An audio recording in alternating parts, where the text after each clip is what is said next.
इस न्यूज के प्रायोजक हैं अर्थ डायग्नोस्टिक मधुबन उदयपुर।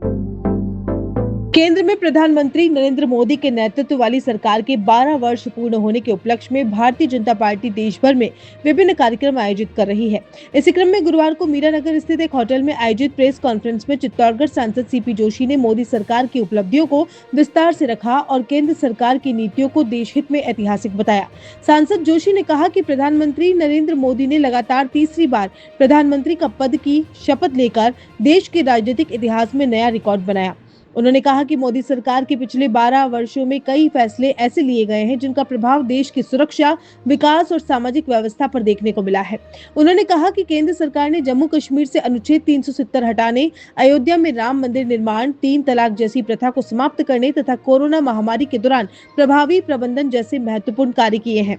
इसके साथ ही देश में नक्सलवाद और आतंकवाद के खिलाफ सख्त कार्रवाई कर आंतरिक सुरक्षा को मजबूत किया गया है। जोशी ने कहा कि भारत अब वैश्विक स्तर पर मजबूत नेतृत्व के रूप में उभरा है और देश की सुरक्षा से जुड़े मामलों में सरकार ने निर्णायक कदम उठाए हैं।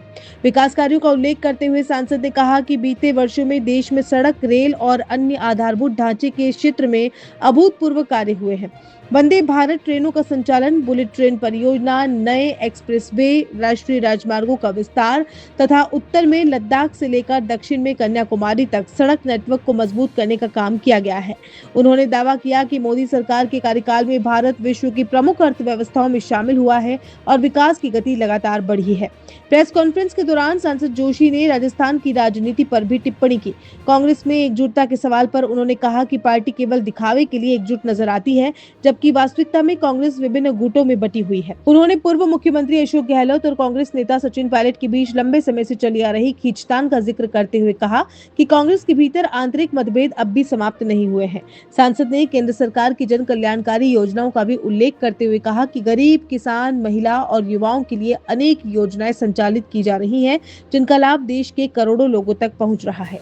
नीट परीक्षा को लेकर काफी पेपर आउट हुए हैं और जो युवा है उनमें काफी आक्रोश है और उसी तरफ कोकरोच जनता पार्टी जो कि अभी कुछ टाइम में हुआ है और युवा जो है उनसे काफी आकर्षित हो रहे हैं और उनके साथ हो रहे हैं, उस पर क्या कहना चाहेंगे? देखिए, देश की जनता जिसमें युवा भी है और युवाओं के लिए ऐतिहासिक पहली बार स्किल डेवलपमेंट करके मिनिस्ट्री भी माननीय मोदी जी के नेतृत्व में बनी है।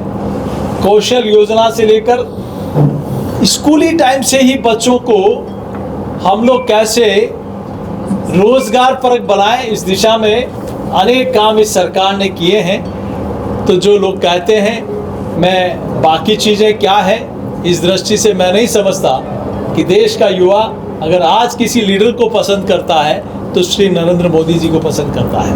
सर, 12 वर्षों में बेरोजगारी कम करने के लिए केंद्र सरकार ने क्या ऐसे ठोस कदम उठाए और किसानों को लेकर जो बातें कही गई थी क्या वो पूरी हुई? निश्चित रूप से स्वामीनाथन आयोग ने भी, जिन्होंने किसानों के लिए एक आयोग बना, कमीशन बना और उन्होंने अपनी सिफारिशें दी, पुरानी किसी सरकार ने उन मांगों पर कोई ध्यान नहीं दिया। स्वयं स्वामीनाथन ने अपने ट्विटर हैंडल पर लिखा है कि मेरी मैक्सिमम मांगों को अगर किसी ने पूरा किया तो श्री नरेंद्र मोदी जी की सरकार ने पूरा किया। पत्रकारों के लिए और बुजुर्गों के लिए तो कुछ भी नहीं किया। बुजुर्गों की तो बेचारों की कंसेशन बंद कर दी है। पत्रकारों के लिए कोई बुजुर्गों के लिए मैं सोचता हूँ उनकी सुविधा बंद कर दी। ई संजीवनी योजना हो, चाहे जनधन का खाता हो, चाहे डायरेक्ट बेनिफिट योजना हो, चाहे पहली बार आयुष्मान भारत करके पात्रता सूची के अलावा भी 70 वर्ष से ऊपर का कोई भी व्यक्ति है, मोदी जी ने कहा कि मैं एक बेटा होने के नाते उनके स्वास्थ्य की, उनके इलाज की जिम्मेदारी मैं लेता हूं। सिर्फ पात्रता सूची नहीं, चाहे गरीब हो, अमीर हो, किसी वर्ग का हो, मध्यम वर्ग का हो, उनको भी आयुष्मान भारत के साथ जोड़कर स्वास्थ्य से जोड़ा गया है। अशोक गहलोत तो सचिन पायलट बिस्तर से बाहर चल रहा है, किसान और बयानबाजी हो रही है। मैं सोचता हूं कि ये कांग्रेस का चूंकि अंदरूनी मामला है, मुझे बोलने का उसमें कोई राइट नहीं, लेकिन कांग्रेस में बहुत कहीं कहीं अंदरूनी बहुत बड़ा घमासान चल रहा है। माना कि उस समय मानेसर सचिन पायलट साहब वहाँ आए थे, लेकिन अशोक गहलोत साहब ने भी उनके अपमान में निकम्मा हूँ, कैसा हूँ, जिस प्रकार की बातें की। लेकिन मैं सोचता हूँ कि आने वाले समय में कांग्रेस में बहुत बड़ी टूट होने वाली है। अंदर खाने में बहुत बड़ी एक जंग चल रही है, जिसको आप सब लोग अभी देख भी रहे हैं। ये बहुत छोटा है, बहुत बड़ा विस्फोट होगा। ऋषभदेव में एक धर्म परिवर्तन का मामला सामने आया है। इसे परिवार कई सारे मिले हैं कि धर्म परिवर्तन कराने की बातें हो रही है। 12 साल के दावे के साथ धर्म विधेयक कानून की बात भी आप कर रहे हैं, मगर फिर भी ऐसे मामले इन इलाकों में आई नहीं।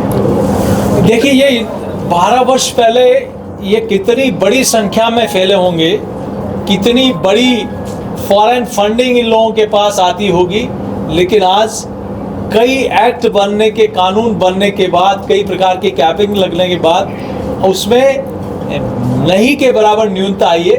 कई ऐसे मामले हैं तो उस पर निश्चित रूप से शासन प्रशासन उन पर कठोर कार्रवाई करेगा। सर, आपने बात की इकोनॉमी की स्थिति ये आई है, आज रुपया कहीं ना कहीं कमजोर हुआ, डॉलर मजबूत है, इसके बारे में क्या?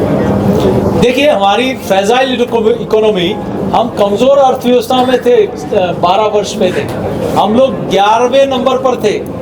आज भारत तीसरे नंबर, चौथे नंबर पर आ गया और तीसरे नंबर की दस्तक दे रहा है, तो ये कहीं कहीं भारत की ताकत को दर्शाता है। Welcome to Adinath Senior Secondary School, a trusted name in quality education since the 1980s, providing excellent education at affordable fees. Experienced and dedicated teachers, smart classrooms with interactive panel in classroom, modern computer lab, well-stocked library, seminar hall for activities and events, personality development programs, sports and physical training, art and cultural activities, Ram Stuti and moral value activities, CCTV surveillance for safety and discipline, safe and convenient bus facility at Adinath Senior Secondary School.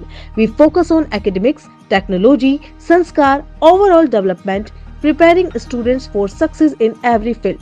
Limited seats, admission open now. Contact 9412583834. Enroll today and give your child the advantage of modern learning with strong values.